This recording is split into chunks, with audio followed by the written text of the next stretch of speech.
Ascent ITയുടെ online ക്ലാസ്സിലേക്ക് എല്ലാ സ്റ്റുഡൻസിനെയും സ്വാഗതം ചെയ്യുന്നു. ഇന്ന് നമ്മൾ ഡിസ്കസ് ചെയ്യാൻ പോകുന്ന ടോപ്പിക് എന്ന് പറയുന്നത് ട്രിഗ്നോമെട്രി ആണ്. ഫസ്റ്റ് ഇയർ ട്രെയിനികൾക്ക് പഠിക്കാനുള്ളതാണ് ട്രിഗ്നോമെട്രി. ട്രിഗ്നോമെട്രിയുടെ പാർട്ട് 1 നമ്മൾ ഓൾറെഡി കഴിഞ്ഞ ക്ലാസ്സിൽ ഡിസ്കസ് ചെയ്തു. ഇനി പാർട്ട് 2 ആണ്. പാർട്ട് 1ലെ ഇക്വേഷൻസ് ഒക്കെ നന്നായിട്ട് പഠിച്ചവർക്ക് മാത്രമേ പാർട്ട് 2 ക്ലിയർ ആവുകയുള്ളൂ. എൻ്റെ സ്റ്റുഡൻസ് എല്ലാവരും ഇക്വേഷൻസും കഴിഞ്ഞ ക്ലാസ്സിലെ വീഡിയോ നന്നായിട്ട് മനസ്സിലാക്കിയെന്ന് വിചാരിക്കുന്നു. നമുക്ക് ക്ലാസ്സിലോട്ട് പോകാം.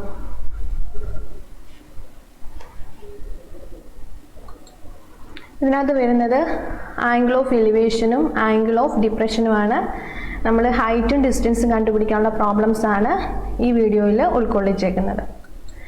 അപ്പം ആംഗിൾ ഓഫ് എലിവേഷൻ എന്താണ്? ആംഗിൾ ഓഫ് എലിവേഷൻ നോക്കിക്കേ, ദി സ്ലൈഡ് ശ്രദ്ധിക്കുക. The angle between a horizontal plane through an observer eye and a line joining the eye to an object. It is an angle formed when the object is higher than the eye. അതായത് angle of elevation എന്ന് പറയുന്നത് ഈ ഒരു figure വെച്ച് പറയുവാണെന്നുണ്ടെങ്കിൽ OX എന്ന് പറയുന്നതാണ് ഒബ്സർവറുടെ I ആയിട്ട് consider ചെയ്യുന്നത്. OP എന്ന് പറയുന്നത് ഒബ്ജക്റ്റ്. അപ്പം ഈ OX-ന് മുകളിലാണ് OP എന്ന് പറയുന്ന ലൈൻ ഫോം ചെയ്തേക്കുന്നത്.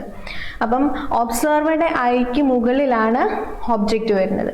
അങ്ങനെ വരുമ്പോൾ ഉണ്ടാവുന്നതാണ് എലിവേഷൻ എന്ന് പറയുന്നത്. അതായത് ആംഗിൾ ബിറ്റ്വീൻ, ഫസ്റ്റ് ആദ്യമേ തന്നെ പറയുന്നുണ്ട്, angle between horizontal plane through an observer I.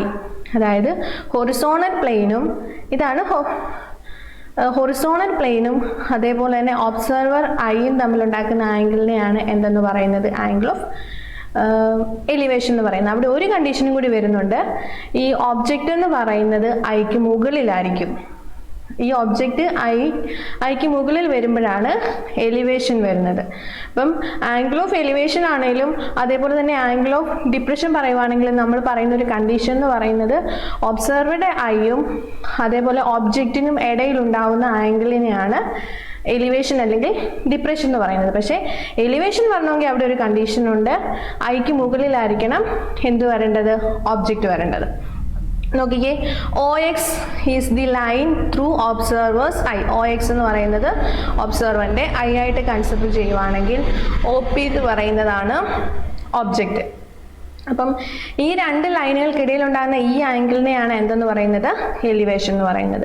അപ്പം ഈ OP എന്ന് പറയുന്ന ലൈൻ വന്നേക്കുന്നത് ഒബ്സർവറിന്റെ ഐക്ക് മുകളിലാണ് വന്നേക്കുന്നത്. അതുകൊണ്ടാണ് ഇതിനെ എലിവേഷൻ എന്ന് പറയുന്നത്. ഓക്കെ, ഇനി ഡിപ്രഷൻ എന്താണെന്ന് നോക്കാം. ഡിപ്രഷനും ഇതുപോലെ തന്നെ കണ്ടീഷൻ സെയിം ആണ്, പക്ഷെ ഒരു കണ്ടീഷനും വ്യത്യാസമുണ്ട്. അതായത് ഒബ്സർവറുടെ ഐക്ക് താഴെയാണ് ഒബ്ജക്റ്റ് വരുന്നത്. അങ്ങനെ വരുമ്പോഴത്തേക്കാണ് ഡിപ്രഷൻ വരുന്നത്. Okay, the angle between a horizontal plane through an observer eye and line joining the eye to an object.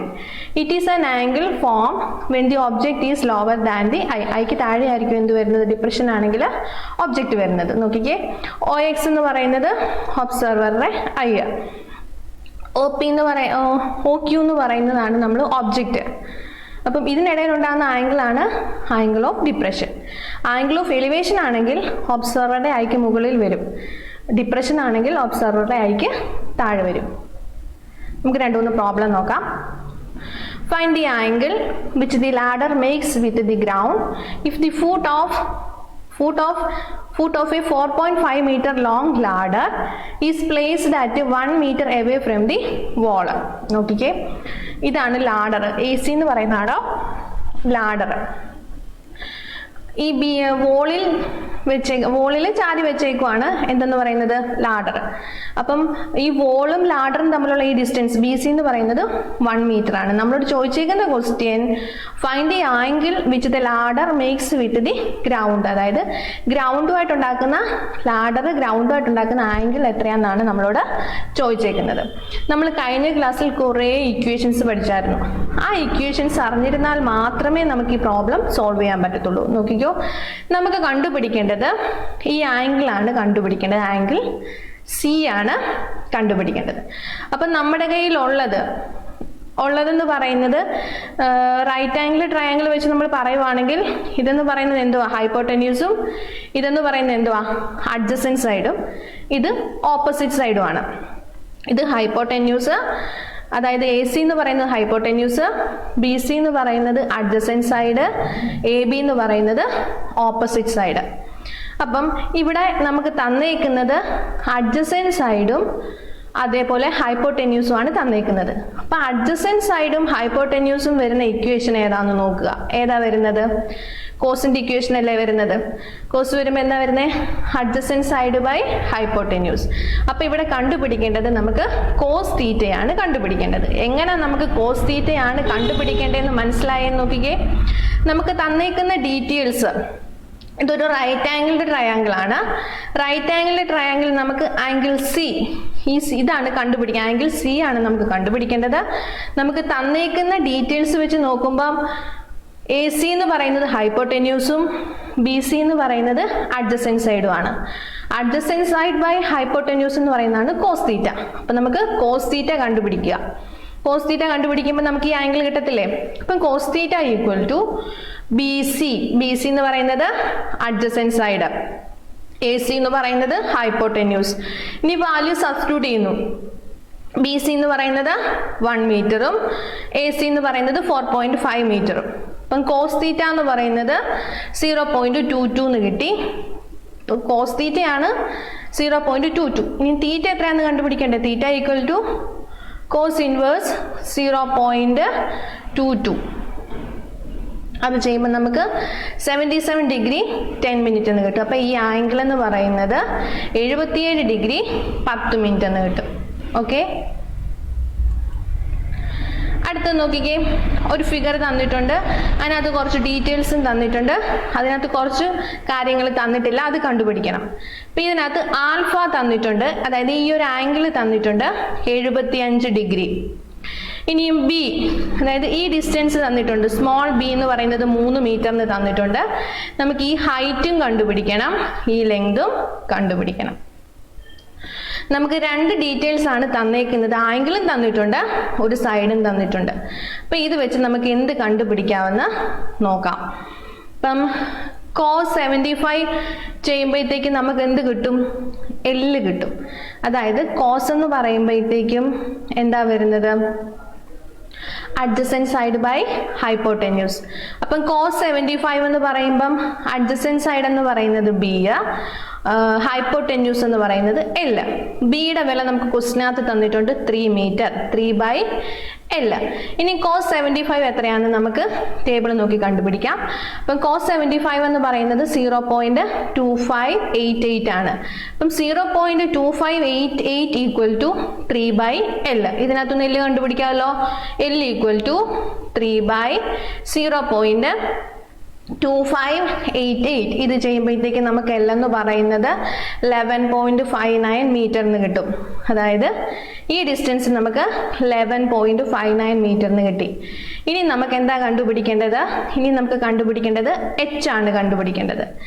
ഇനി നമുക്ക് എച്ച് എന്ന് പറയുന്നത് എന്താ വരുന്നത്? ഓപ്പോസിറ്റ് സൈഡാണ് വരുന്നത്. അപ്പോൾ ഓപ്പോസിറ്റ് സൈഡും അറിയാം, ഹൈപ്പോട്ടന്യൂസും അറിയാം. അപ്പോൾ ഓപ്പോസിറ്റ് സൈഡും ഹൈപ്പോട്ടന്യൂസും വരുന്നത് ഏത് ഇക്വേഷനാ? സൈൻ അല്ലേ? അപ്പോൾ സൈൻ 75 കണ്ടുപിടിക്കാം. സൈൻ 75 വരുമ്പോഴത്തേക്കും opposite side by H/L. H നമുക്കറിയാമോ? ഇല്ല, എച്ച് ആണ് നമുക്ക് കണ്ടുപിടിക്കേണ്ടത്. എൽ അറിയാം, നമ്മൾ മുമ്പേ കണ്ടുപിടിച്ചു 11.59. അപ്പം സൈൻ 75ന്റെ വില നമുക്ക് ടേബിൾ നോക്കി കണ്ടുപിടിക്കുമ്പം 0.966 എന്ന് കിട്ടും. 0.966 ഈക്വൽ ടു H/11.59. ഇതിനകത്തുനിന്ന് എച്ച് കണ്ടുപിടിക്കാനായിട്ട് തമ്മിൽ ഗുണിക്കുന്നു. 0.966 ഇൻറ്റു 11.59. അത് ചെയ്യുമ്പോൾ നമുക്ക് 11.19 മീറ്ററിന് കിട്ടും. അതായത് എച്ച്, ഈ ഹൈറ്റ് എന്ന് പറയുന്നത് 11.19 മീറ്ററും ഈ എൽ എന്ന് പറയുന്നത് 11.59 മീറ്ററും. ഓക്കെ, അടുത്തത്, an electrician standing 30 meter away from the base of transmission line tower looks at the top of the tower. His line of sight makes an angle of 33.69 degree with the horizontal. If the height of his eye above the ground level is 1.6 meter, find the height of the tower. ടവറിൻ്റെ height ആണ് നമുക്ക് കണ്ടുപിടിക്കേണ്ടത്. അതായത് നോക്കിക്കേ, ഇവിടെയാണ് electrician നിൽക്കുന്നത്. ഇലക്ട്രീഷ്യൻ്റെ ഗ്രൗണ്ടിൽ നിന്ന് ഇലക്ട്രീഷ്യൻ്റെ ഐയുടെ ആ ഒരു ഹൈറ്റ് എന്ന് പറയുന്നത് 1.6 മീറ്റർ ആണ്. ക്വസ്റ്റിനകത്ത് തന്നിട്ടുണ്ട്. If the height of his eye above the ground level is 1.6 metre, അതായത് ഇതെന്ന് പറയുന്നത് 1.6 മീറ്റർ ആണ്. പിന്നെ തന്നേക്കുന്നത് ടവറിൽ നിന്ന് 30 മീറ്റർ മാറിയാണ് ഇലക്ട്രീഷ്യൻ നിൽക്കുന്നത്. പിന്നെ ഒബ്ജക്റ്റീവായിട്ട് ഉണ്ടാക്കുന്ന ആംഗിൾ എന്ന് പറയുന്നത് 33.69 ഡിഗ്രിയാണ്. നമുക്ക് കണ്ടുപിടിക്കേണ്ടത് ഈ എച്ച് ആണ് കണ്ടുപിടിക്കേണ്ടത്. ഈ എച്ചിൽ നമുക്ക് ഇലക്ട്രീഷ്യൻ്റെ ഹൈറ്റ് ഐ ലെവൽ നമുക്ക് ഗ്രൗണ്ടിൽ നിന്നുള്ള ഐ ലെവൽ നമുക്ക് തന്നേക്കുന്നത് 1.6 മീറ്റർ ആണ്. പോയിട്ട് നമ്മൾ ഈ എ സി കണ്ടുപിടിച്ചിട്ട് ആ എ സിയുടെ കൂട്ടത്തിൽ ബി സിയും കൂടി കൂട്ടുമ്പോൾ നമുക്ക് എച്ച് കിട്ടും. അപ്പം നോക്കാം, നമുക്ക് അറിയാവുന്നതെന്ന് പറയുന്നത് ആംഗിളും അറിയാം, അതേപോലെ തന്നെ അഡ്ജസൻറ്റ് സൈഡും അറിയാം. അപ്പം ഏത് ഇക്വേഷൻ ആണെന്ന് നോക്കുക. നമുക്ക് എ സി ആണ് കണ്ടുപിടിക്കേണ്ടത്. അപ്പം നോക്കുക, എ സി എന്ന് പറയുന്നത് ഏതാ വരുന്നത്? ഓപ്പോസിറ്റ് സൈഡാണ്. നമുക്ക് അറിയാവുന്ന ഡിസ്റ്റൻസ് എന്ന് പറയുന്നത് അഡ്ജസൻറ്റ് സൈഡാണ്. അപ്പം നമുക്ക് ടാൻ തീറ്റ നോക്കാം. ടാൻ തീറ്റ എന്ന് പറയുന്നത് opposite side by adjacent side. അപ്പം tan theta equal to A C opposite side by adjacent side C D. ഇനി നോക്കിക്കേ, എ സി നമുക്കറിയത്തില്ല, സി ഡി എന്ന് പറയുന്നത് 30 മീറ്റർ ക്വസ്റ്റിനകത്തത് തന്നിട്ടുണ്ട്. അപ്പം ടാൻ 33.69 ഡിഗ്രി എന്ന് പറയുന്നത് 0.6665 ആണ്. അപ്പം 0.6665 equal to A C by 30. അപ്പം അതിനകത്തൊന്ന് എ സി കണ്ടുപിടിക്കാനായിട്ട് ഗുണിക്കുന്നു. അപ്പം എ സി എന്ന് പറയുന്നത് 19.995 എന്ന് കിട്ടും. അപ്പം എ സി കിട്ടി. നമുക്ക് ഫുള്ള് വേണ്ടത് എ ബി കിട്ടിയാലേ ടവറിൻ്റെ ഹൈറ്റ് കിട്ടത്തുള്ളൂ. അപ്പം എ ബി കിട്ടാനായിട്ട് എ സി നമുക്കിപ്പം കിട്ടി. അതിൻ്റെ കൂട്ടത്തിൽ ബി സിയും കൂടി കൂട്ടിയാൽ പോരെ. ബി സി എന്ന് പറയുന്നത് എത്രയാ? 1.6. എ സി എത്രയാ? 19.995. ഇത് കൂട്ടുമ്പം എന്ത് കിട്ടും? 21.595 മീറ്റർ. നമുക്ക് ഫുൾ ഹൈറ്റ് കിട്ടിയില്ലേ? ഓക്കെ, ഞാൻ വീണ്ടും പറയുന്ന ഒരു കാര്യമാണ്, എല്ലാ വീഡിയോയിലും ഞാൻ പറയുന്ന ഒരു കാര്യമാണ്, പ്രോബ്ലംസ് കേട്ട് പഠിക്കാനുള്ളതല്ല, ചെയ്ത് പഠിക്കാനുള്ളതാണ്. അപ്പം ട്രിഗ്നോമെട്രിയിൽ നമ്മൾ പാർട്ട് 1 കുറേ ഇക്വേഷൻസ് പഠിച്ചായിരുന്നു. ആ ഇക്വേഷൻസ് പഠിച്ചാൽ മാത്രമേ നമുക്ക് ഈ പ്രോബ്ലംസ് സോൾവ് ചെയ്യാൻ പറ്റത്തുള്ളൂ. പിന്നെ ഒരു പ്രോബ്ലം ചെയ്ത് കഴിഞ്ഞാൽ ഏത് ഇക്വേഷനാണ് നമ്മൾ സെലക്ട് ചെയ്യേണ്ടതെന്ന് മനസ്സിലാക്കാനുള്ള ഒരു സ്കില്ല് കിട്ടിയാൽ മാത്രമേ ഈ പ്രോബ്ലംസ് നമുക്ക് സോൾവ് ചെയ്യാൻ പറ്റത്തുള്ളൂ. വീണ്ടും പറയുന്നു, പ്രോബ്ലംസ് ചെയ്ത് പഠിക്കുക. ഒരിക്കലും വായിച്ച് പഠിച്ചാൽ പ്രോബ്ലംസ് മനസ്സിലാകത്തില്ല. Okay, thank U.